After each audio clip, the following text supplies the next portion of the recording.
สวัสดีครับเพื่อนๆยินดีต้อนรับเพื่อนๆเข้าสู่ช่อง Today Variety มาพบกับแอดมินตั้มชวนคุยเช่นเคยนะครับคลิปนี้ผมจะพูดน้อยสักนิดนึงนะครับเนื่องจากว่ามีคลิปนะครับที่ไทยของเราทำการปิดด่านที่ช่องอานม้าจังหวัดอุบลราชธานีนะบ้านเกิดผมเองเพื่อนๆโอ้โหเขมรโอดครวญอย่างหนักครับเพราะอะไรพอไทยปิดด่านปุ๊บนะครับเขมรข้ามด่านไปขายของไม่ได้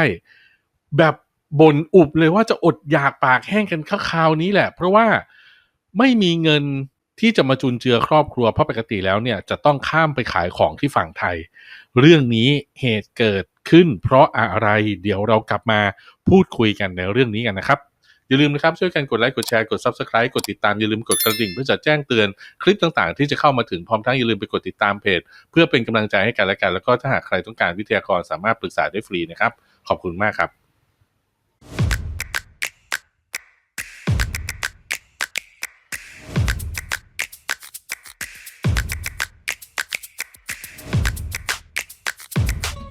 เอาล่ะเพื่อนๆครับในเรื่องนี้เนี่ยมีคลิปที่ออกมาจากทางฝั่งเขมรเองนะเพราะว่าเขมรเป็นคนถ่ายคลิปนี้เอาไว้นะครับแล้วก็เผยแพร่บนอินเทอร์เน็ตนะมีลูกเพจของกรุงเทพวันนี้นะครับได้ทำการเอาคลิปนี้มาเปิดเผยนะครับวันนี้เนี่ยเป็นวันที่1 พฤษภาคม 2568แล้วนะครับกรุงเทพวันนี้เขาก็เลยเอาคลิปนี้เนี่ยมาเผยแพร่เมื่อตอนเช้าวันที่1นี่เองนะเขาบอกว่าทหารปิดด่านช่องอานม้าจังหวัดอุบลราชธานีแต่ไม่ทราบสาเหตุของการปิดนะครับทำให้แม่ค้าพ่อค้าที่จะเข้ามาขายของในประเทศไทยโดยการผ่านด่านเข้ามาเนี่ยหาว่าไทยรังแกเขมรโอ้โหเรื่องราวจะเป็นอย่างไรน่าเจ็บปวดแค่ไหนเดี๋ยวเราไปฟังคลิปกันมันทั้งหมดประมาณ7 นาทีครึ่งนะเพื่อนๆตามรายละเอียดให้ดีนะครับว่าเขมรมันพูดอะไรบ้างเดี๋ยวเราย้อนกลับมาพูดคุยกันอีกสักเล็กน้อยวันนี้ผมจะไม่พูดเยอะนะครับให้คลิปมันเป็นตัวเล่าเรื่องแล้วกันไปชมกันเลยครับในสถานเพียบกลุ่มได้ไงนี่อันใส่ไทยมาแล้วข้างแต่เฮียนไทยเก็บบัตรจะอดเอาขมายยังโจเต้นี่ให้เราวัดเวียนมารอยจุปุ๊บปีนี้เจ้าแจ้นี่เนี่ยมือมาให้พวกนี้เนี่ยเดี๋ยวบัตรต้องมองโอนช่วยมือจะเราอันใส่ในสงัดแต่เชิง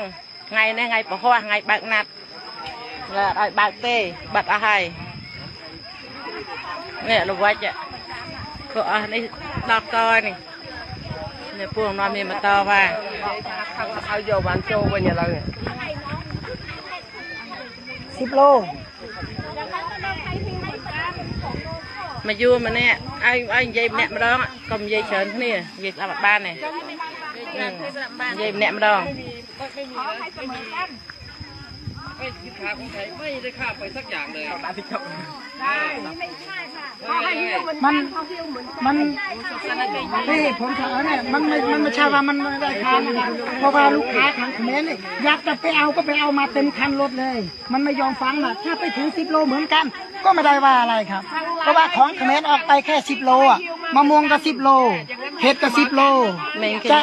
จะไปส่งที่ไหนได้ล่ะครับ10 โลผมบอกได้เลยเดี๋ยวมาทำนกยอมไหมเต้โน่เป็นทำนกยอมไหมถ้าเตยคลาดไอ้เบี้ยคลาดอย่างสิอันคลาดผมมาเรื่องของทหารที่นำกำลังติดอาวุธพวกอันนี้ก็ใจขมายแต่ถ้าใครยังยัยสลับต่างกันยังยัยจังเนี่ยยัยไทยยัยขมายยัยเอาไปชื่อจับจับ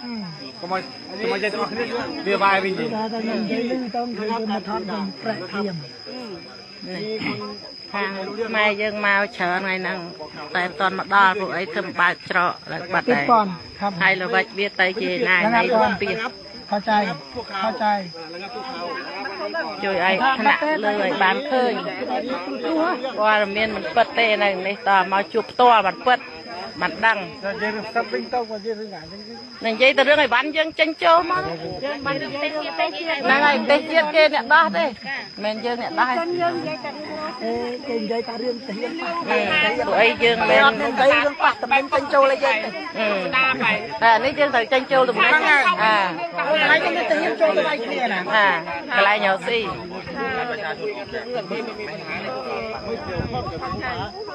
ตัวเองนี่ขมายเธอขมิ้นเสียข้างขมายเลยอันแต่เนี่ยได้จีบอ่ะขมายเธอขมิ้นเสียขมายเลย มองปีเกยมองใหญ่เกยตั้งเลยมองปีอ่ะ ปูเวะเมื่อช่ปะเนี่ยไอ้ดังดอนเนี่ยกระแสเนี่ยหนักทมเลยไอ้จุยมือพ่อเจียบรอดเลยในเบตานีนะมาเวียเฟือบาปเยอะมันเอาโจกรุบย่างไอ้จุยมือบอกเวียวิ่งดักมาไงต่อยุบไปมันจักอ๋อไอ้ขมิ้นปีน้ำมาดอเสียไอ้บ้านนี่กรมเจรธาดอเสียไอ้บ้าน ต้องมีปานหาได้เท่าไรเขาเท่านั้นเองเป็นของธรรมชาติ เกยใหญ่มาแต่ไปยังใหญ่แต่ไว้เกยชลายเลยค่ะประเทศชลายตับเสียง ใหญ่จะประเทียน แต่ไปยังใหญ่แต่เรียนนักเราโลได้ใหญ่ตับเสียงอย่างนั้นใหญ่แต่ปากตะเฮียนนะ จรอนี่บ้านนี่เว้ยแบบเขาจรอนี่ไปเลยเจียจนอ่ะคลังเจียงไอเรียกกันจูแมนเต้ละวัดเว้ย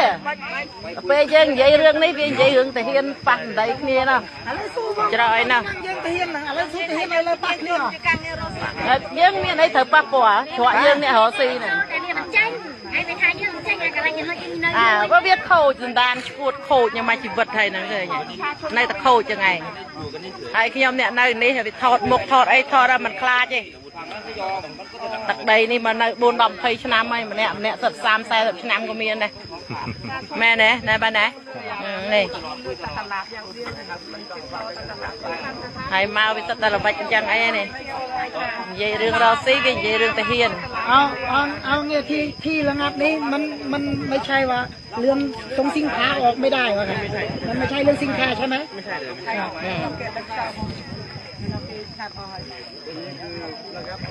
ครับ จะไล่บัตรไอ้มาเตะ มันไม่ใช่เรื่องทรงสินค้า ช่วยแซ่บเต้าไอ้ดอกขนาดเลย ไม่ส่งไป เราสมมติว่าถ้าเปิดด่านมาเนี่ยสมมติว่าถ้าเปิดด่านมาแล้วทรงสินค้าไม่ออกคือเก่าแม่นบอกครับ ไม่ส่งไปให้เจ้าหน้าที่ข้างคอมเมนต์รู้เขาทางคนไม่รู้นึกว่าเป็นตลาดเข้ามา đây tầm nhất bán này đây tầm nhất bán này cái gì trời เย่ sao kia chưa gì đây mình stop xui là họ những trên tầm là bên tôi muốn này cho tập hiên chân với ăn dây thì ก็ป่วยบีอัดเมียนใหญ่ปะมวยเยอะไงวิ่งใหญ่บ่เวียงเรานั่งไงไอ้จีแดนอันใส่อับเปิ้ลเหมือนจีแดนข้างเกยเลยมาดังตะเวียดบ้าเก่งบาดจำใหญ่ต่อตลาดเบ้งบัวยืงปอกกรอยตาไตข้างยืงมาดังถึงใหญ่ไม่เวียกอัดในได้มาviệc bắt hai bạch chăm tên ní tên bạch bắt ấy bởi vì tên bắt hai cái nhát ma bây giờ ma ba này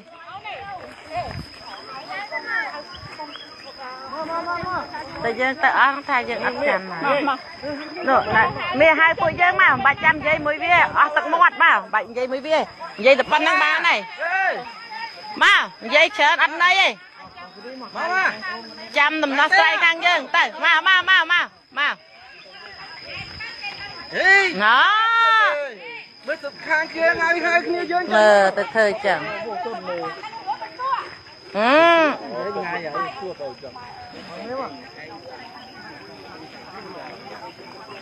cái ao y chênh mà cái này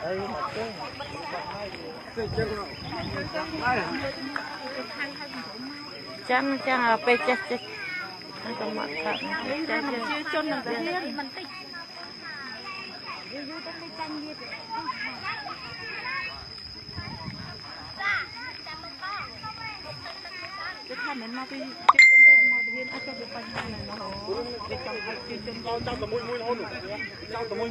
ไปเจ้าตะข้างยื่งหนึ่งนะไปได้เจ้าทางใส่ไปทางยื่งหนึ่งไง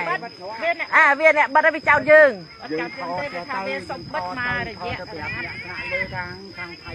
เอาละเพื่อนๆครับเป็นยังไงบ้างครับได้ยินอะไรบ้างเฮ้ย